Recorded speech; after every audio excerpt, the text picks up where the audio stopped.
There are many options of where I could begin. A blank canvas presents us with many possibilities, but the most important thing is to put something on the page. I began with my first abstract shape. Normally, when I'm creating a piece of artwork, I would consider balancing this abstract form, but I wouldn't need to draw the symmetry line in place. However, I want to create an example that you can follow, so I'm going to draw the symmetry line and then delete it. I want you to see the entire process broken down into smaller steps. I'm sure you can see a similarity to when we balanced the circle earlier on. The shapes have changed, but the process is very similar. These shapes are equal distance from the symmetry line. The colour is symmetrical, but the shape isn't. The amount of colour is also roughly symmetrical. I want to remove that symmetry line because it's no longer required. I don't want it to be part of the final piece. It's redundant and will just clutter the canvas. I've used it as a guide and now it can disappear. I want to look at the canvas and see if there is anything else I can use. I like that shape in the lower right corner and I'd like to use it again. I can place my symmetry line anywhere on the canvas. It can take any angle that I choose it to have. There are many options and possibilities. I'm using the symmetry line on that one object. You'll notice that the green shape is symmetrical. The colour isn't symmetrical. There is balance because through the shape of the object we have partial symmetry. We can now remove that symmetry line and explore the canvas to consider what to do next. Having green on the canvas presents us with something new to balance. The shape creates balance, yet that green seems isolated in the centre of the canvas. I could place the symmetry line anywhere. My main objective is to place more green on the canvas. I know that if I place it here, it will lead to more green on the bottom left of the canvas. I'd already decided that I wanted the colour to be symmetrical and not the shape. You can use symmetry to create balance, although you have to learn to identify imbalance. This is a skill that must be developed. I knew that I needed more green on the canvas because there was so much space around that colour. I then used the symmetry line to decide where to position that green. It's more balanced than it was, but it still needs more green. I want more green on the right because if we look at all the green on the canvas, it is weighted more heavily to the left and we want an even balanced canvas. This symmetry line will lead to more green on the right. I've chosen a vertical symmetry line. I think this process works well if you experiment with different angles, but you should also be aware that vertical and horizontal symmetry lines are particularly important. These work well because the canvas has vertical and horizontal edges, because you'll most likely be working with a square or rectangular canvas. When you use vertical symmetry lines, it will make sure that your content is balanced horizontally across the canvas from left to right or right to left. We have a vertical symmetry line at the moment, and watch what happens.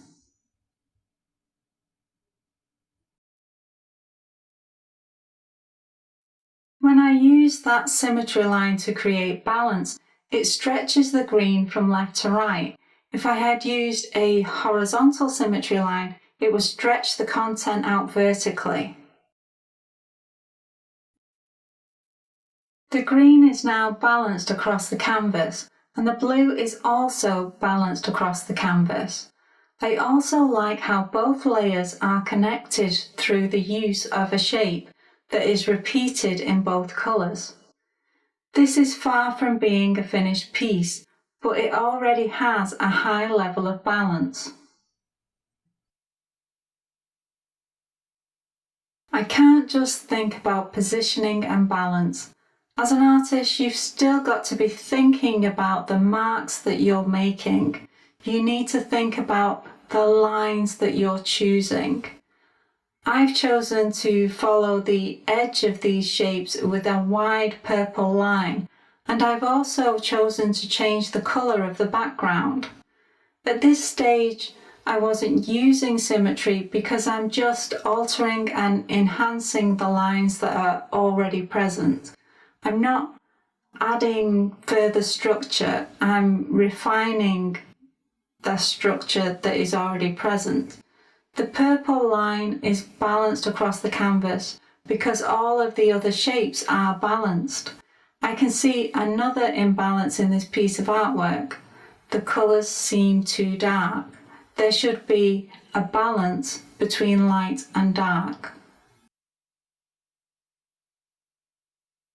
I've chosen a lighter blue in order to add more light to the canvas. I want that colour to stretch out diagonally across the canvas, so I need a symmetry line that is on an angle.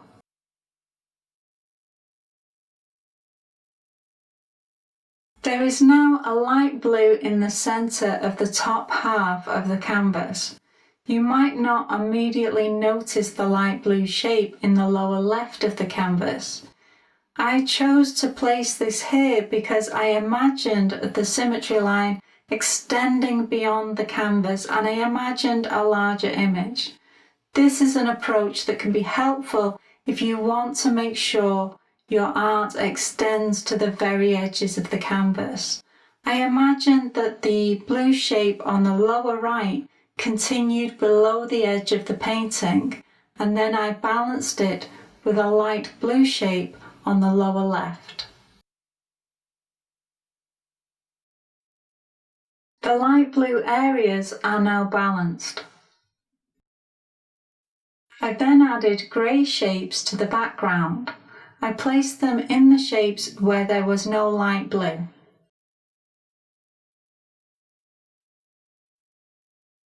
When I place symmetry lines above the image, you can see that these pieces use symmetry to find balance, although I didn't draw the symmetry lines first. The shapes around that grey area, they are all balanced, and adding to those areas won't alter the rest of the content. I'm following the empty spaces, so I immediately know that balance will be automatic. That darker blue was already balanced, so if I replace it with grey, there will still be balance. The canvas was looking very cool, and I wanted to add some warmth. The fiery shape has a central position on the canvas.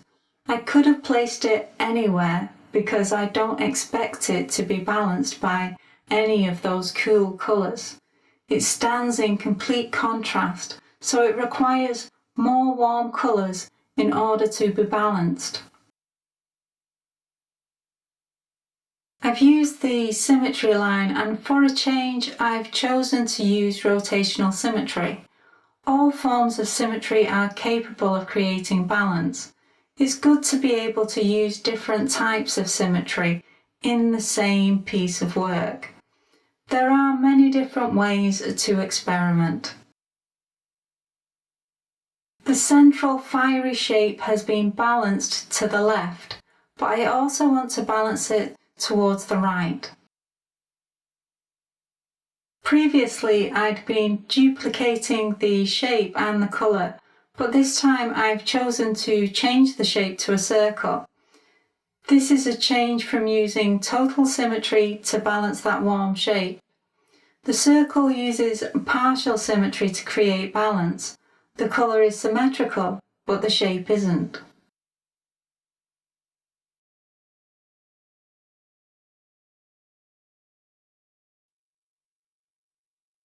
Those warm shapes have now reached a place of balance. It's time to move on to a different colour. I want this piece to contain a lot of colour because I want to highlight what this approach can achieve.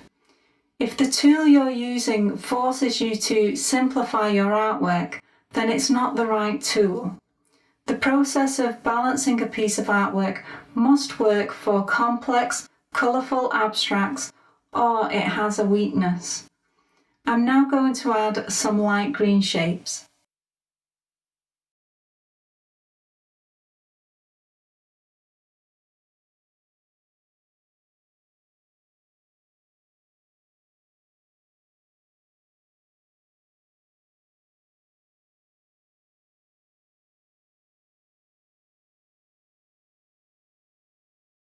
I'm constantly looking at the aesthetics of a piece and considering what the picture needs. There's still a lot of cool colours and I want to add some more warmth. These two yellow shapes balance each other and they use the same rotational symmetry that we used when we balanced the two fiery shapes that sit beside them. Sometimes when you're creating an image like this, you tend to use the same symmetry lines over and over again. The position of this symmetry line is exactly the same as the symmetry line we used to balance the orange shapes.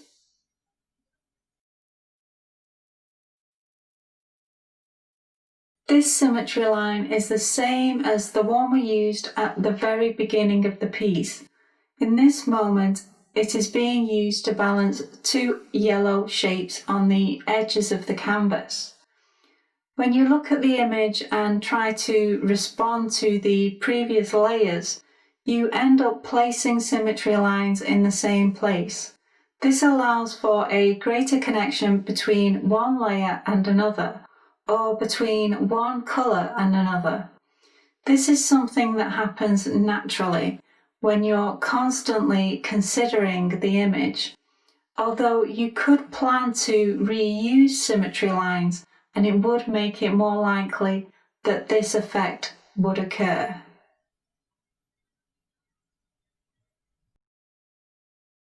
At this stage, the yellow is balanced with itself.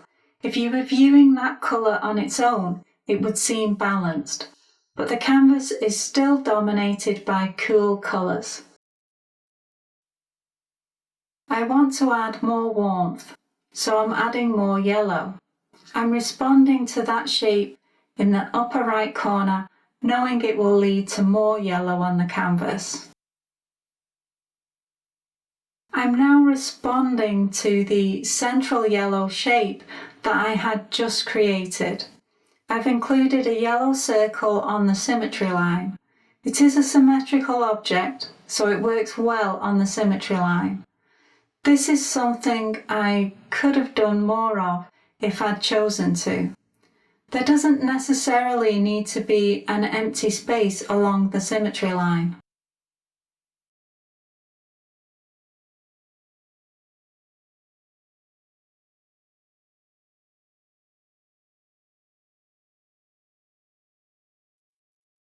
Here I'm balancing two identical shapes. They're both different colours, but I can still create balance because there is partial symmetry. The shape of each object is symmetrical. I've cut into the shapes with an overlapping yellow shape and a purple line, but that arrow head shape is still recognisable. However, when you look at this canvas, the pink seems to demand a lot more attention than the green. This is because there is more green on the rest of the canvas. When I remove colour from everything except those arrowheads, you can see how well they balance each other.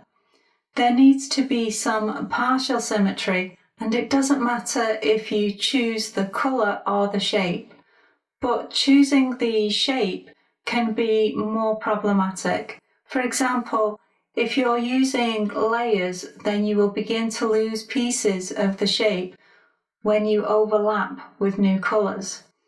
Once the shape is lost, then the balance it created has also become lost. You could say this also occurs when using colour, but when you overlap shapes, it is more likely that you will hide a piece of the edge rather than overlap a shape completely. If there is still some colour, then there will still be some balance.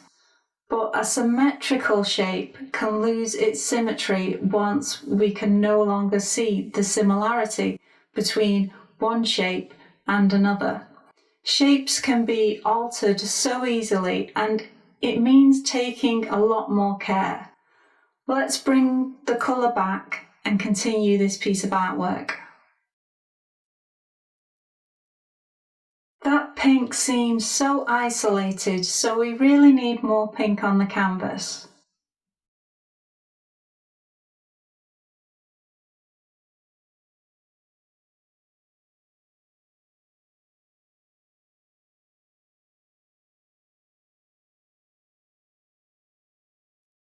The canvas seems warmer now it has more warm colours. I wanted to add a green that had the same level of intensity as the pink. I've positioned it in the grey spaces and made each piece roughly the same size. This is where the symmetry lines would be. These are the lines that would define the position of that vibrant green. At this stage, I'm adding more tone. I'm responding to the shapes that are already present. I'm not adding new shapes. My final layer is going to be white because I think it will really stand out. It will make it a very striking image.